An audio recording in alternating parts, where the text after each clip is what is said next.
Louvado seja nosso Senhor Jesus Cristo, para sempre seja louvado.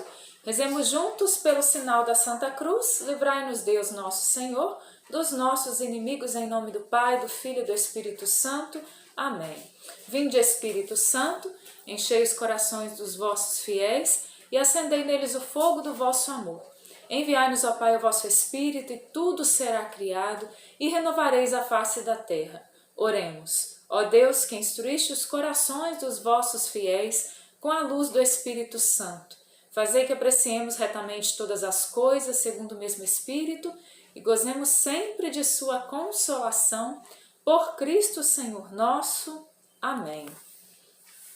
Êxodo, capítulo 19, nós faremos capítulos 19 e 20. Vai dizer assim o livro do Êxodo: no terceiro mês, depois de sua saída do Egito, naquele dia os israelitas entraram no deserto do Sinai. Tendo partido de Rafidim, chegaram ao deserto do Sinai, onde acamparam. Ali estabeleceu Israel em frente ao monte. Moisés subiu em direção a Deus, e o Senhor o chamou do alto da montanha nestes termos: Eis o que dirás à família de Jacó, eis o que anunciarás aos filhos de Israel. Vistes o que fiz aos egípcios, e como vos tenho trazido sob asas de águia para junto de mim. Agora, pois, se obedecerdes a minha voz e guardardes a minha aliança, sereis o meu povo particular entre todos os povos. Toda a terra é minha, mas vós sereis um reino de sacerdotes e uma nação consagrada. Tais são as palavras que dirás aos israelitas. Veio Moisés e, convocando os anciãos do povo, comunicou-lhes as palavras que o Senhor lhe ordenara repetir. E todo o povo respondeu a uma só voz: faremos tudo o que o Senhor disse. Então, o que a gente vê aqui no capítulo 19 do Êxodo, né? Nós vemos aqui o povo que se posta ali já aos pés do Sinai, e nós entendemos aqui a importância do Sinai. O Sinai é esse lugar da manifestação de Deus, de uma manifestação grandiosa de Deus. O Sinai, esse monte aonde o Senhor então vai fazer aliança com o seu povo. E vai chamá-lo de meu povo, né? Porque nós entendemos, meus irmãos, até aqui, o que aconteceu? Deus foi lá, falou com Abraão e fez uma aliança com Abraão. Deus deu Isaac, né, como filho da promessa a Abraão, prometeu uma descendência a Abraão, através de Isaac, né? E Deus faz aliança com Isaac. Isaac tem Esaú e Jacó, e Deus faz uma aliança com Jacó. Então a gente vê uma aliança que vai sendo perpetuada aqui de geração em geração. Abraão, Isaac e Jacó. De Jacó tem ali as 12 tribos, né, os seus filhos que formam as 12 tribos de Israel, mas ainda não estavam configurados como povo. Por quê? Porque Jacó foi para o Egito com a família dele, no tempo de José. Ali no Egito, eles começaram a crescer, os filhos foram tendo outros filhos, e eles foram se tornando um povo numeroso e foram escravizados. Então eles não eram um povo, eles eram os escravos do Egito, né? Então eles eram ali, o povo de Israel, de certa forma eram, mas eles ainda não haviam se entendido como povo de Deus, né? Eles eram mais até ali o povo do faraó, que eles eram quase ali meio que pertença, né? Eles eram uma pertença do Egito, uma pertença do faraó, então eles estavam subordinados ao faraó, estavam subordinados ao Egito. E agora que Deus fez essa libertação, tirou o povo do Egito, esse povo não é mais subordinado ao faraó. E aqui, aos pés do Sinai, então, Deus, ele vai falar com seu povo no alto do Sinai. O povo fica ali aos pés do Sinai, Moisés sobe e Deus vai falar com Moisés, falando a todo aquele povo, que ele deseja fazer uma aliança, então, não mais uma aliança com uma pessoa como ele fez com Abraão, com Isaac e com Jacó. Mas aqui no deserto, no Sinai, Deus vai olhar para aquele povo que veio de Abraão, Isaac e Jacó, e Deus vai então fazer aliança com esse povo e dizer a esse povo que ele será uma pertença particular dele, né? O Senhor, ele vai dizer nessa palavra que toda a terra é dele. Ele diz, olha, toda a terra é minha, mas eu vos escolho como um povo particular. né? E a gente vai ver que isso aconteceu realmente no Antigo Testamento. Esse povo, como nenhum outro povo na face da terra, não há nenhum outro povo que se ligou ao Senhor nosso Deus como o povo de Israel. Não há nenhum outro povo que guardou essa aliança e a quem foi revelada a aliança do que o povo de Israel. Claro, depois de Jesus Cristo, na plenitude dos tempos, essa aliança então vai se espalhar a todos aqueles que creem em Jesus, né? Mas até aqui não. Esse povo aqui, ele vai ser um povo chamado por Deus de forma particular, né? E esse povo vai responder a Deus então, quando ele vai dizer, né, o Senhor diz, toda a terra é minha, mas vós sereis um reino de sacerdotes e uma nação consagrada. Tais são as palavras que dirás aos israelitas. Ele falou com Moisés. E aí Moisés veio, convocou o povo, né, os anciãos, e comunicou as palavras do Senhor. E o Senhor respondeu, né? E todo o povo respondeu a uma só voz, faremos tudo o que o Senhor disse. Ou seja, o Senhor pergunta ao povo, né? Vamos dizer assim, buscando nessa linguagem, tentando aqui compreender o que Deus fez. Olha, Deus pergunta ao povo, Ele dá liberdade ao povo. Olha, vós quereis ser o meu povo? Se vocês forem obedientes a mim, vocês serão um povo consagrado a mim. E o Senhor diz, sim, nós queremos, né? Faremos tudo o que o Senhor nos disse. E aí o Senhor então vai referir ao Senhor as palavras do povo, né? Claro, Deus tinha escutado, né, gente? Mas é porque Moisés, ele fazia essa intermediação, ele era ali o intermediário entre Deus e o povo, né? Deus vai e fala com o Senhor. Moisés fala com o Senhor o que o povo tinha dito. E o Senhor diz então, eis que me vou aproximar de ti na obscuridade de uma nuvem, a fim de que o povo ouça quando eu falar, para que também confie em ti para sempre. E Moisés referiu as palavras ao povo, qual lhes disse, ao Senhor, ao qual lhes disse, vai ter com o povo e santifica-o hoje e amanhã, que lavem as suas vestes e estejam prontos para o terceiro dia, porque depois de amanhã o Senhor descerá à vista de todo o povo sobre o monte Sinai. Gente, eu já li essa palavra várias vezes e eu não havia observado nessa palavra o terceiro dia que aqui é dito. Eu não tinha observado nessa palavra aquilo que o versículo 11 e o versículo 16 vai dizer. Estejam prontos para o terceiro dia, porque de manhã o Senhor descerá à vista de todo o povo no Sinai. Lá no versículo 16 vai dizer assim, na manhã do terceiro dia houve um estrondo de trovões e de relâmpagos, uma espessa nuvem cobria a montanha e o som da trombeta soou com força. Toda a multidão que estava no acampamento tremia. Gente, eu não tinha observado que na manhã do terceiro dia, depois que Deus falou com Moisés, Deus se manifestou no Monte Sinai. Eu não havia observado que quando Deus falou com Moisés, Deus disse assim, olha, diga ao povo que se purifique para o terceiro dia. O terceiro dia que nos remete a quê? Que nos remete ao domingo da ressurreição.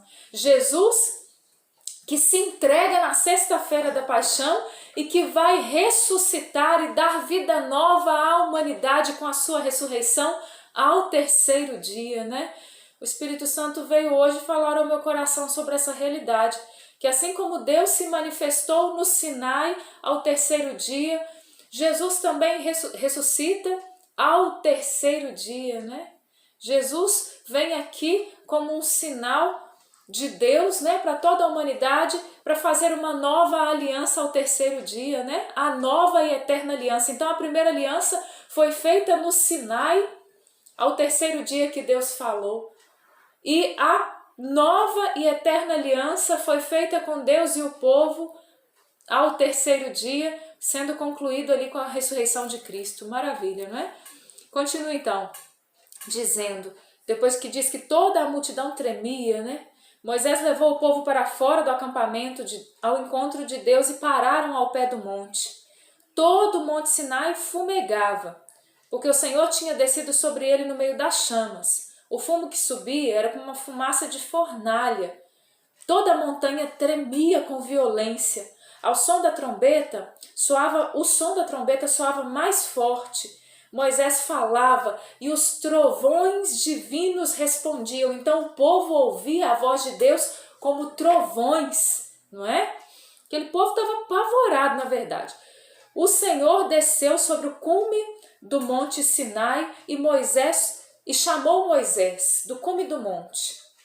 Moisés subiu e o Senhor lhe disse: desce e proíbe expressamente o povo de precipitar-se para ver o Senhor, para que não morra um grande número deles. Não é possível ver Deus, né? Não é possível.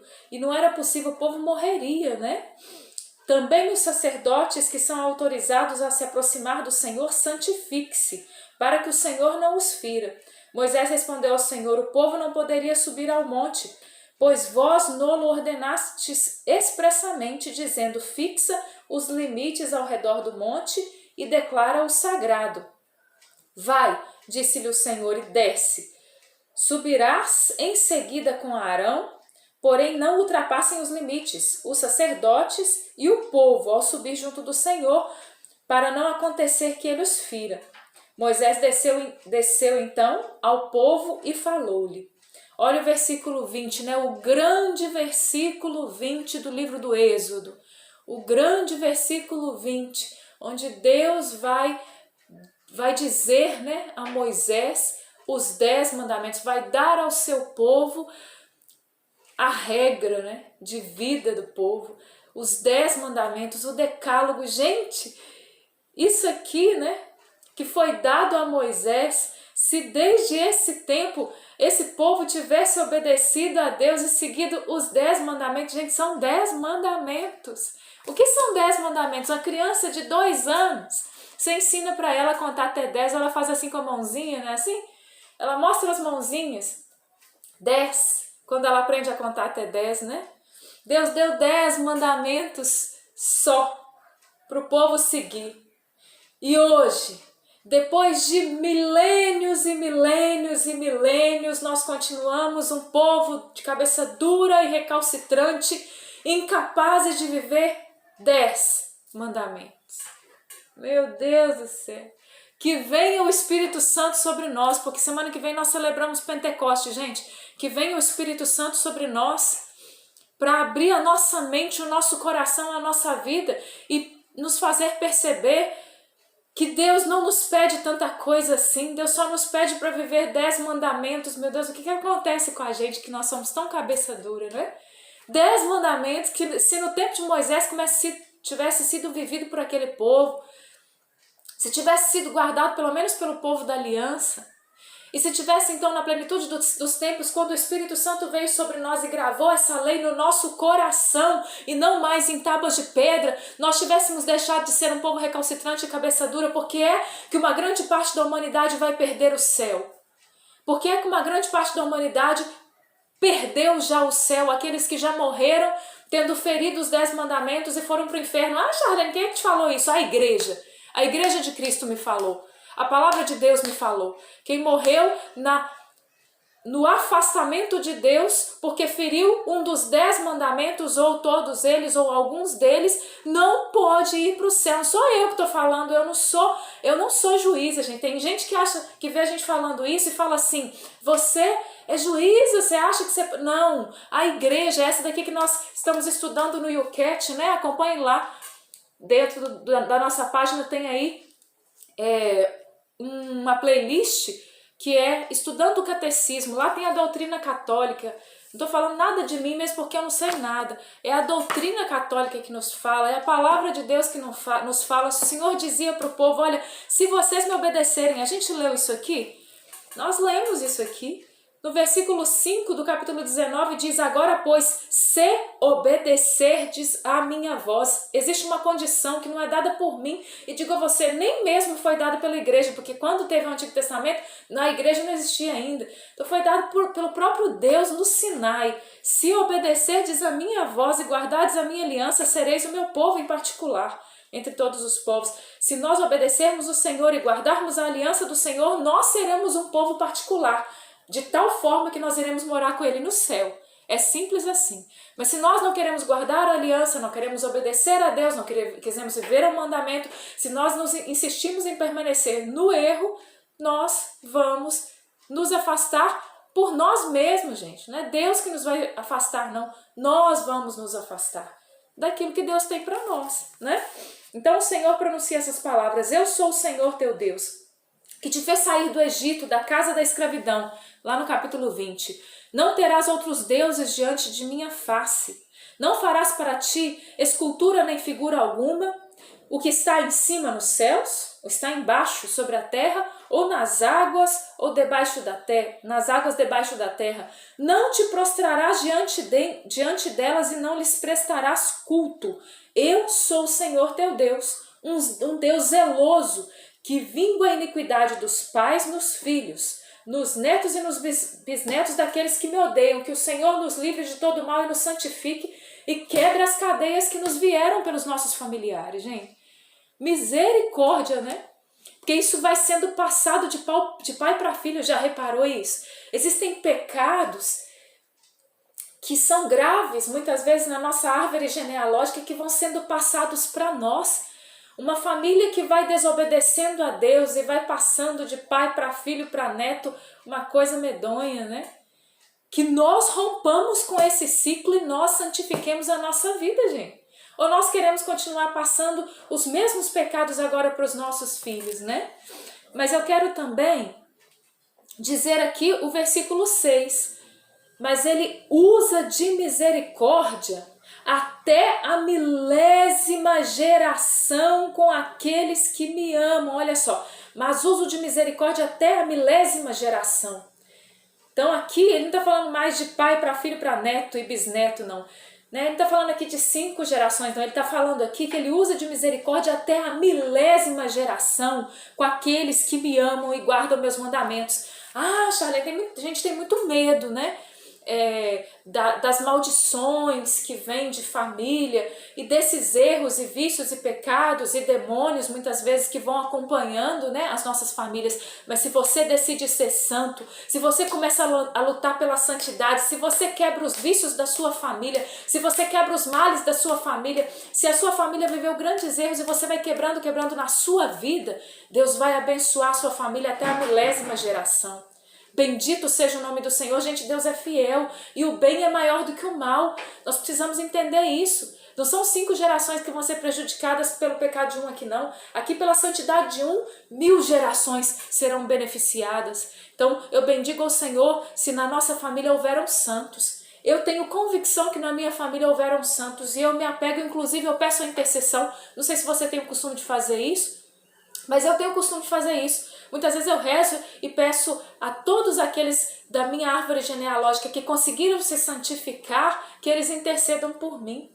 Muitas vezes eu faço essa oração. Aqueles que conseguiram se santificar na minha família, na minha árvore genealógica, que eles rezem por mim e pela minha família, pela conversão da minha família, que é a família deles também, né? Que é a família deles também. Eu faço isso, você tem o costume de fazer? Façamos isso, oremos. Mas eu gostaria também nesses versículos de me ater a uma outra realidade. Tem gente que fala assim, ó, por causa disso aqui, os católicos são idólatras. Por quê? Porque os católicos fazem esculturas, né? Que Deus falou que não era para fazer. Gente, vamos prestar atenção, né? Aprofundar a palavra de Deus, né? Vamos ficar na superfície das coisas, não. Em nome de Jesus. Vai dizer aqui que não é para fazer escultura de nada. Do que está em cima, nos céus, embaixo na terra, nas águas, debaixo da terra. E vai dizer, não te prostrarás diante delas e não lhes prestarás culto. Porque Deus vai dizer, eu sou um Deus zeloso e vingo a iniquidade dos pais nos filhos. E continua dizendo aqui. Deus está falando aqui, gente, nós não vamos fazer uma escultura, seja ela do que for, e vamos nos prostrar diante dela como se fosse Deus. Tenho aqui, por exemplo, a estampa da Virgem Maria. E rezo a Ave Maria em todos os vídeos que eu faço. Significa que eu estou adorando a Virgem Maria? Ou eu peguei essa estampa, deixei aqui atrás para ser um objeto de adoração? Não. A minha casa tem bastante imagem, né? Eu gostaria de ter mais. Eu não tenho, porque eu não tenho dinheiro para comprar, que tem umas imagens imensas. E cada uma mais bonita do que a outra, que eu não tenho só por isso. Senão eu teria. Minha casa é cheia de imagem. Eu nunca me prostrei diante de uma das imagens dos santos, da Virgem Maria, né? Ou do que quer que seja, para prestar um culto de adoração. Que, por exemplo, eu faço quando eu estou diante do Santíssimo Sacramento do altar, Jesus Cristo na Eucaristia. Diante dele, eu vou me prostrar em adoração. Que é o que Deus está falando aqui, olha, prostrar-se em adoração é só diante de Deus, né? Só que quando ele vai dizer isso aqui, gente, ele não está falando das nossas imagens católicas, não, né? Ele está falando que nós estamos aqui dentro, principalmente do Antigo Testamento, onde os povos inteiros adoravam diversos deuses. E eles faziam esculturas, colocavam esses deuses nos seus templos, iam lá sacrificar animais, sacrificar muitas vezes até humanos diante daqueles deuses, né? A coisa pavorosa que eles faziam. Eles iam fazer ali orgias diante daqueles deuses, eles iam ali colocar incenso, né? Eles colocavam ali, ofereciam incensos aos deuses, né? A esses deuses com essas esculturas. Eles ofereciam perfumes a esses deuses, né? Eles ofereciam alimentos a esses deuses. Era assim, gente. Aí hoje, aí eu digo, agora vamos entender, se você tem um Buda na sua casa que é considerado uma divindade, isso aí é idolatria. Por exemplo, quando eu era criança, na minha casa tinha um budinha lá, né? Por causa da superstição, que era vivida muitas vezes ali em casa. Não tínhamos conhecimento, né? E ali, claro, não fui eu, era criança, né? Mas ali tinha, né, um budinha lá, por falta de conhecimento. Quando a minha mãe teve conhecimento, ela pegou o bendito do budinha e quebrou o Buda, né? E jogou o Buda fora. Que ela teve conhecimento que aquilo ali era um ato idolátrico. Por quê? Porque as pessoas diziam que trazia dinheiro. E a gente era pobre de maré desci. Quanto mais o Buda ficava lá, num pratinho com as moedinhas, mais pobre a gente era. Né? Jogou o Buda fora. Nós não ficamos ricos, não. Mas eu digo até que depois que nós tivemos o conhecimento de Jesus, a coisa melhorou bastante, garanto para vocês. Bendito seja Deus, né? Mas então é isso. Aí você tem lá uma estampa, né, daquelas indianas, aquelas mulherzinhas lá, que eu não sei nem como é que é o nome daquilo, cheia de bracinho, com... Gente, isso aí são divindades hinduístas. São esculturas e estampas que foram criadas com o objetivo de serem adorados como deuses, não é? Para que foram criados? Não foram criados como as nossas imagens católicas, que a gente olha para elas como uma foto, como a representação de alguém que foi fiel a Deus e que nós queremos imitar porque souberam ser fiéis a Deus. Não. Aquelas esculturas, aquele elefantinho, sabe, que você tem na sua calça muitas vezes, naquela blusa indiana que você comprou, né? Tô aqui esclarecendo, nós precisamos ter clareza disso aqui, né? Isso é doutrina católica. A gente às vezes tem por desconhecimento, como eu disse, na minha casa já teve o budinha lá, né? O elefantinho de bumbum virado para a porta, isso aí nunca teve lá em casa não, mas muita gente tem. O elefantinho de bumbum virado para a porta, tadinho, vai trazer dinheiro. Não sei o que um elefante virado para a porta vai trazer dinheiro, mas isso aí é um culto idolátrico. Tá precisando de dinheiro, vai rezar. Tá precisando de um emprego, vai pedir a Deus. Não vai pedir pro elefante que tá virado para a porta, não vai pedir pro Buda, né? Aí tem o Buda da alegria, o Buda da saúde, o Buda do amor. Miséria, vai pedir saúde para Deus, né?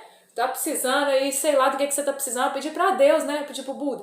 Então tem outras coisas, né? Tem a ferradura lá pendurada na porta, aí tem o pé de coelho lá para trazer não sei o que, né? Aí tem lá aquela simpatia da virada do ano que você guarda na carteira. Não tem dinheiro, gente. É pobre, continua pobre e tem a porcaria do negócio na carteira. Pra quê, né? Aí tem essas coisas todas. Isso tudo é culto idolátrico. Nós estamos buscando em coisas aquilo que nós deveríamos buscar em Deus, não é? Culto idolátrico. Então, ter essas pinturas, essa coisa indiana tem muito hoje na nossa cultura do Brasil, né? Nós temos lojas indianas e você entra lá, o que tem naquela loja indiana, gente? Na hora que você entra, né? Tem um incenso. Você entra, o cheiro da loja é diferente. Essas lojas lá em Belo Horizonte que você conhece bem, por exemplo, que não são indianas, mas que são de outras culturas, né, de outras religiões, que você entra lá, aí tem lá uma imagem, por exemplo, Preto Velho, né, tem uma Iemanjá, né, que as pessoas confundem, por exemplo, até com Nossa Senhora da Conceição, porque pegaram ali a imagem, não tem nada com Nossa Senhora, gente, né? Tem lá uma Iemanjá, tem até lá imagens católicas, pegam São Cosme e São Damião, que são santos católicos, colocam o nome de uma entidade nele e adoram como aquela entidade. São Cosme e Damião. Tem o Sagrado Coração de Jesus, que eles adoram ali, colocando o nome de uma divindade. Para quê? Para enganar os católicos, né? Nós precisamos estar atentos com essas coisas, gente, né? Então é o quê? Isso é um culto idolátrico. Você entra nesses lugares, a primeira coisa que você sente é um cheiro de incenso forte.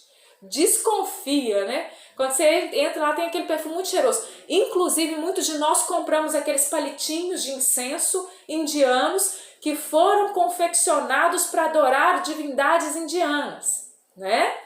Outras divindades, né, que foram sendo trazidas para o Brasil, né, desde a época da colonização, né, desde a época da escravidão, que foram, gente, isso não é cultura, não. Nós estamos falando de religiões pagãs. Então, a religião cristã, ela não é dos europeus, ela não é... Não, Jesus Cristo, ele veio para todos, para salvar a humanidade. E nós vamos tendo conhecimento de Jesus Cristo e vamos abandonando as práticas pagãs e vamos abraçando a Jesus. Amém? Não posso falar muito não, porque está acabando o tempo do vídeo. Mas vamos continuar aqui. Então, se nós destruímos também livros, viu? Aí você tem aí livros na sua casa, né? Livros de outras religiões, livros de simpatias, joga isso fora. Queima isso em nome de Jesus, porque isso é culto idolátrico. É buscar fora de Deus o que só pode se encontrar em Deus. Vamos continuar. Não pronunciarás o nome do Senhor teu Deus em prova de falsidade, porque o Senhor não deixa impune aquele que pronuncia o seu nome em favor do erro.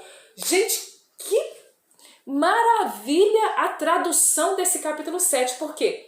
Porque quando a gente vai ler os 10 mandamentos, a gente lê assim: não tomará seu santo nome em vão. E muitas vezes nem sabe direito o que significa isso, né? Mas aqui vem uma tradução maravilhosa. Não pronunciarás o nome do Senhor teu Deus em prova de falsidade. Aquilo, gente, que às vezes de criança já vem. Juro por Deus que eu não fiz. Já viu isso? Meu Deus do céu. Fez. Tá errado. Aí a criança já é confrontada, o jovem, o adolescente, e infelizmente às vezes a pessoa chega à velhice com essa mesma mentalidade. Juro por Deus que eu não fiz. Juro por Deus que não, né? Isso é o que está ferindo aqui o segundo mandamento. Não pronunciarás o nome do Senhor teu Deus em prova de falsidade. Mas não é só o juro por Deus, não. A gente acha que é só o juro por Deus, não é não. Às vezes você está falando coisas de Deus. Você está sendo boca de profeta para os outros em nome de algo falso. Você está muitas vezes até mesmo usando daquilo que é santo, das coisas de Deus, para ensinar às vezes o erro. Por isso que a gente tem que tomar cuidado com o que a gente ensina para os outros. Às vezes a gente ensina algo errado em nome de Deus e da igreja. Até dentro da igreja, tanto que a gente vê isso.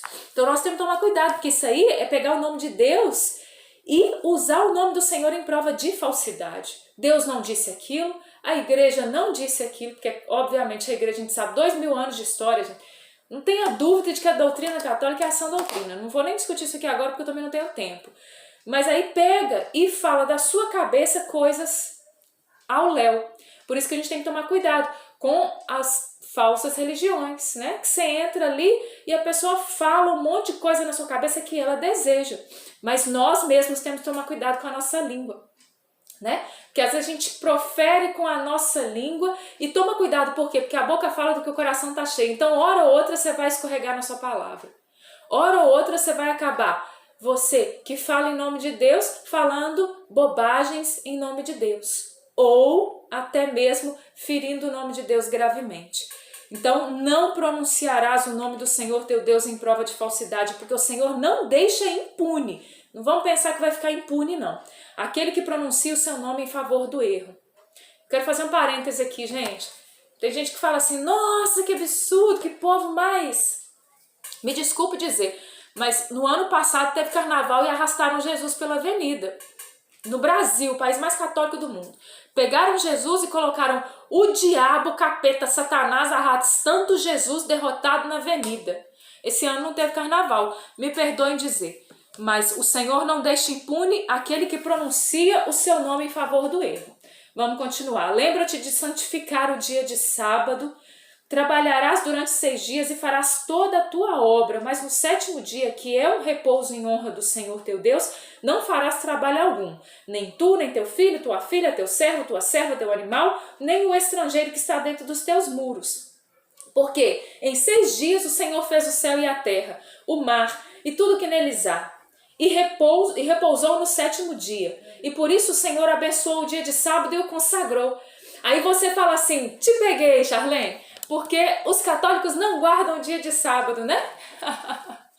Gente, aí o povo fala assim, desce além em Santo Agostinho, né? Fala assim, Santo Agostinho pegou os 10 mandamentos e fez com os 10 mandamentos o que ele fez, o que ele quis. Santo Agostinho reescreveu os 10 mandamentos da cabeça dele. Já ouviu falar isso? Gente, vamos entender agora, né? Vamos entender. Jesus disse assim, eu não vim abolir a lei e os profetas. Ele fala lá em Mateus 5, 6, ele fala isso. Eu não vim abolir a lei e os profetas, eu vim levá-la à perfeição. Jesus disse isso? Disse. Então tá, tem o sábado, Deus descansou no 7º dia, segundo a linguagem bíblica do Gênesis. E aí isso entrou aqui no decálogo, amém? O dia de repouso, o dia de descanso, amém. Jesus morre na sexta-feira, nós acabamos de falar do 3º dia. Jesus morre na sexta, ressuscita ao 3º dia, domingo de manhã. Acontece a ressurreição, amém? Então tá, no sábado era o repouso sabático, foi até por isso que foram lá na cruz, quebraram a perna dos ladrões para eles morrerem, viram que Jesus estava morto, perfuraram o coração dele, jorrou sangue e água, ele já estava morto. Amém. Então, quando chegou no sábado, teve que ter o descanso, no domingo Jesus ressuscitou. Em 7 dias houve a criação, inclusive com o 7º dia, o repouso, e no 8º dia, o domingo, Jesus ressuscita. Não mais como o primeiro dia da semana, como era um ciclo de 7 dias, mas Jesus faz uma nova criação com a sua ressurreição. Por isso, já disse aqui, isso aqui outras vezes, as nossas pias batismais, elas têm 8 lados. Muitas pias batismais, né, onde acontece o batismo nas igrejas, tem 8 lados. Por quê? Porque no 8º dia, Jesus ressuscita, a nova criação, né? 7 dias a primeira criação, a nova criação, o 8º dia, o domingo, Dominus, dia do Senhor. Amém? Então vamos entender isso, porque então que quando Santo Agostinho foi reescrever os 10 mandamentos de forma que os católicos conseguissem compreender de forma resumida, ele não coloca aqui o sábado, né? Mas ele fala do domingo, o dia do Senhor. Por quê? Porque Jesus ressuscitou no domingo, né? Ah, então vai brigar com Santo Agostinho, não é comigo não. Vai brigar com a Igreja Santa Una Católica Apostólica que tem 2000 anos, eu só tenho 40. Então no versículo 11 vai dizer, continuando aqui, eu vou dar, gente, uma interrompida no vídeo porque ele vai cair agora, mas nós vamos continuar. Vamos lá, versículo 12. O versículo 12, meus irmãos, vai dizer assim, honra teu pai e tua mãe, para que teus dias se prolonguem sobre a terra que te dá o Senhor teu Deus. Então, olha só, vem dizer, honra teu pai e tua mãe e dá uma promessa. Então, o único mandamento seguido de uma promessa é o 4º mandamento. Honra teu pai e tua mãe para que teus dias se prolonguem sobre a terra que te dá o Senhor teu Deus. E nós vemos que muitas culturas trazem esse respeito, né? Inclusive pelos mais velhos. E a nossa geração, o Papa Francisco diz que nós somos uma geração capaz de abandonar os pais. Né? O Papa Francisco diz que até com a aprovação da eutanásia em muitos países, olha, o velhinho tá lá doente no hospital, mata logo, porque tá dando trabalho e porque não vai viver, desliga o aparelho dele, né? Por quê? Porque deu muito trabalho, gente, deixa morrer, né? A criança no ventre da mãe mata, gente. Por quê? Porque a mulher tem direito sobre o seu corpo. Vai ficar fazendo polêmica porque a mulher abortou, deixa ela, né? Então o Papa Francisco vai falar sobre essa cultura da indiferença, né? Aquele que cuidou de nós a vida inteira, chega no final da vida, por quê? Porque ele tinha defeitos, porque ele não era uma pessoa fácil, porque ficou velho, ficou mais difícil ainda, a pessoa fica mais difícil, fica mais aborrecida, fica, gente, né? Muitas vezes fica. Tem velhinho que é mais tranquilo, né? Mas tem outros que são mais difíceis. Aí o que eu faço com ele? Eu coloco no asilo. Ah, agora eu gerei outra polêmica, né? Nossa Senhora, aí entra nos 10 mandamentos e começa a polêmica. Ah, Charlie, mas o asilo é bonito lá é caro, eles cuidam direitinho, né? Não é o caso de Caeté, gente, me desculpe dizer, mas tudo bem, você colocou lá num asilo que você paga R$3.500 por mês, 4.000, 5.000, tudo bem, né? Tudo bem não, né? Você pode até dizer que é um asilo bonitinho, tá bom, mas nada vai substituir o amor dos filhos, dos netos, da família, né? E a grande maioria deles não recebe nem visita, né? Então, a pessoa fica lá no sábado e domingo pensando assim, será que meu filho vem hoje? Será que a minha filha vem hoje? Sabe aquele que cuidou de você e que cuidou dos seus filhos? Esse você pega e coloca ele no asilo, né? Então, a gente tem que parar e pensar um pouquinho, né? Nós temos que parar e pensar um pouquinho. Nós temos problemas, muitas vezes, de relacionamento dentro da nossa família, muitas vezes de pais com filhos, temos, não é? Mas nós temos que muitas vezes ir nos dobrando, por mais difícil que seja, e pensar, olha, essa criatura me deu a vida, me alimentou, né? Essa criatura muitas vezes fez grandes sacrifícios por minha causa. E mesmo se não tiver feito, gente, eu conheço casos de pessoas que a gente vê, né? Por exemplo, tem o testemunho do Eugênio Jorge, eu acho muito bonito o testemunho dele, que o pai do Eugênio Jorge, né, que é um dos grandes, maiores músicos do Brasil e do mundo que nós temos hoje, né, que trouxe para o Brasil músicas maravilhosas e compôs músicas maravilhosas. E a família dele foi abandonada pelo pai quando ele era criança, né, e eles passaram muita fome, e a mãe teve que cuidar deles passando muita fome, e aquele pai foi embora. E quando aquele pai já estava mais velho, aquele pai volta, e aquele pai fica doente, muito doente. E aquela família que foi abandonada por ele, né? E que passou fome por causa desse pai que foi embora, que a família recebe o pai de novo. E o Eugênio Jorge, ele conta que quando o pai dele estava doente, acamado, que ele teve que carregar o pai dele, né? Que ele tinha que carregar o pai dele. E a primeira vez que ele carregou o pai dele para levar o pai dele para o banheiro, para dar um banho no pai dele, né? Ele conta que ele foi curado do trauma que ele tinha por não ter recebido o colo do pai, gente. Ele fala assim, quando eu carreguei o meu pai doente, eu fui curado porque eu não recebi colo de pai, porque meu pai abandonou a família, né? Eu fui curado pelas vezes que o pai não me deu aquilo que eu precisava, porque eu passei fome por causa que o pai faltou, né? O Eugênio Jorge conta isso, ele fala assim, eu perdoei o meu pai pelo abandono dele e pelo colo que ele não deu, pelo carinho que ele não deu, pela assistência que ele não deu, quando eu carreguei o meu pai doente. Isso é ressignificar a história, gente. Isso é conseguir ressignificar a história.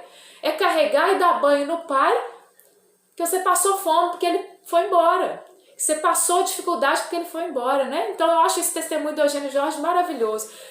Pra gente dizer da cultura do descartável, né? O outro, ele pode ser difícil, mas ele não pode ser descartado da minha vida, né?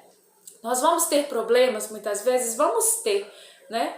Mas vamos tomar cuidado, porque as casas estão ficando cada vez mais vazias, os corações estão ficando cada vez mais vazios e os asilos estão ficando cada vez mais cheios, né? A palavra de Deus continua no versículo 13, não matarás. Eu não posso continuar muito nisso aqui, senão o vídeo vai ficar muito extenso.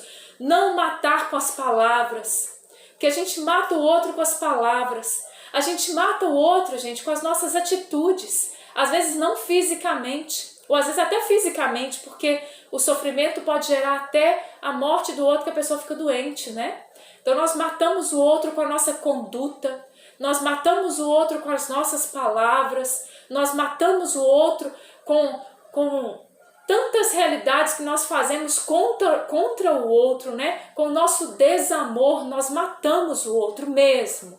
Nós matamos a dignidade do outro, nós matamos a confiança do outro, nós matamos até mesmo o amor do outro, nós matamos muitas vezes tantas pessoas, situações, nós matamos tantas coisas, né? E nós matamos fisicamente também. Então, não matarás. Não cometerás adultério, né? Isso aqui, se você colocar isso aqui, gente, muitas vezes aí, né, na grande mídia, não cometerás adultério, a grande parte da população vai rir disso aqui, né? Assim, as pessoas nem sabem o que é não cometer adultério. Por quê? Porque teve, tá quase no caso da samaritana, né? Tiveste 5 maridos, que agora tem não é teu, né? Desculpa, gente. Mas às vezes a gente acha que a gente está no 2º casamento, no 3º casamento, no 4º casamento, e o primeiro só que foi válido. Aí a gente diz assim, então, eu já escutei as pessoas dizendo isso, se eu trair o meu namorado agora, que eu já tive 3 casamentos, tô namorando com esse, então eu vou estar cometendo adultério. Não, minha filha, meu filho, não é isso não. O adultério está cometendo contra o seu casamento válido. Vamos entender o que é um matrimônio válido, né? Aquele que foi feito na igreja e que não houve nada que tirasse a verdade daquele matrimônio. Ele é um matrimônio válido. Nesse aí, né, a gente vai estar cometendo adultério contra ele, né? E não só nisso, você comete adultério, Jesus disse, com um olhar, né? Você olhou pro outro lá e cobiçou o outro, você está cometendo adultério. Você olhou para um e cobiçou, você está cometendo com um. Se foi com 2, com 3, com 4, com 5, com 1000, foi com esses aí, você cometeu adultério no seu coração. Mas você não tenha ido muitas vezes para a cama com ele, né? Você que olha para as mulheres na rua, né? Porque hoje em dia isso aí parece assim, já é tão comum que não tem nada de errado você olhar para outra, né? Para mulher lá na rua. Você não tem nada errado você pegar um celular aí e ficar olhando. Me desculpe dizer, né? Meu filho, minha filha, meu irmão, minha irmã, né? Isso aí você está cometendo adultério, né? Quando você não é fiel ao outro. Não furtarás. Gente, ensina a criança desde pequenininho que se ela está na escola e ela pegar um lápis do colega e trouxer para casa, na bolsinha, você abriu a bolsinha do seu filho, tem lá um lápis que não é dele, você vai no outro dia na escola com seu filho e você vai perguntar à professora, professora, esse lápis veio na bolsinha do meu filho, você vai fazer isso na frente do seu filho para ele ver, esse lápis veio na bolsinha do meu filho, não é dele, a senhora, por favor, procure saber de quem é esse lápis. Charlene, é só um lápis. É só uma borracha. O seu filho vira um ladrão porque você não ensinou para ele que o lápis não é dele. Me perdoe dizer. Não furtarás, não é pegar nada de ninguém, né? Não vamos roubar nada de ninguém. Seja algo material e até coisas imateriais, que às vezes a gente rouba do outro a dignidade, né? A gente rouba do outro tantas coisas importantes, né? Então vamos entender isso. Vamos continuar então. Não levantarás falso testemunho contra o teu próximo. Não levantar falso testemunho, gente, vamos tomar cuidado com isso. Porque às vezes a gente fica levantando falso testemunho contra os outros, né? A gente vê muito isso, mundo afora, na empresa levanta falso testemunho, né? Na vida social levanta falso testemunho e até na igreja, muito falso testemunho sendo levantado contra o outro, né? Tomar cuidado com o que sai da nossa boca, que não diz respeito a nós mesmos, diz respeito ao outro, né? Então a gente vai, e muitas vezes a gente está dizendo aqui, que ele é um falso testemunho. A gente conta, às vezes até pro padre, vai lá e fala, o outro fez isso, para entregar o outro, né? Aí chega na pastoral, um movimento, você nem sabe se aquilo é verdade, você sai falando ainda, né? Então é melhor ficar calado. Ficar calado é a melhor opção. Não cobiçarás a casa do teu próximo, a mulher do teu próximo, o seu escravo, a sua escrava, o seu boi, seu jumento, nada que lhe pertence. Aqui eu não sei se o jumento é o bicho que você está cobiçando ou se é você, né? Me perdoa. Mas a gente vai ficar querendo o que é do outro, gente. Né? Pra quê? É do outro, não é meu. Deixa o que é do outro com o outro, né? Diante dos trovões, das chamas e da voz da trombeta e do monte que fumegava, o povo tremia e conservava-se à distância. E disseram a Moisés, fala-nos tu mesmo e nós te ouviremos, para que não nos fale Deus, para que não morramos. Moisés respondeu-lhe, não temais, porque é para vos provar que Deus veio, e para que seu temor sempre presente aos vossos olhos, vos preserve de pecar. Gente, Deus apareceu no Monte Sinai, falou no trovão, fez o povo tremer e fez o monte tremer, para o povo não pecar. Dá vontade de pegar e fazer assim, né? Eu pego minhas meninas às vezes para chamar a atenção dela, dou uma tremida nelas assim, né? Ô menina, presta atenção no que eu tô falando. Deus às vezes tem que pegar, e Deus fez isso com esse povo. Deus tremeu um monte, Deus tremeu o povo e falou assim, presta atenção no que eu tô falando, povo de cabeça dura, né? É isso, gente. É o grande capítulo 20 do Êxodo, né? Esse capítulo 19 e 20 do Êxodo são maravilhosos. Se nós ouvirmos a voz de Deus, nós seremos salvos. Se nós formos recalcitrantes, nós vamos morar com o capiroto. Ponto final. Ave Maria, cheia de graça, o Senhor é convosco. Bendita sois vós entre as mulheres, e bendito é o fruto do vosso ventre, Jesus. Santa Maria, Mãe de Deus, rogai por nós, pecadores, agora e na hora da nossa morte. Amém. Glórias ao Pai, ao Filho e ao Espírito Santo, como era no princípio, agora e sempre. Amém. Em nome do Pai, do Filho e do Espírito Santo. Amém. Louvado seja nosso Senhor Jesus Cristo, para sempre seja louvado.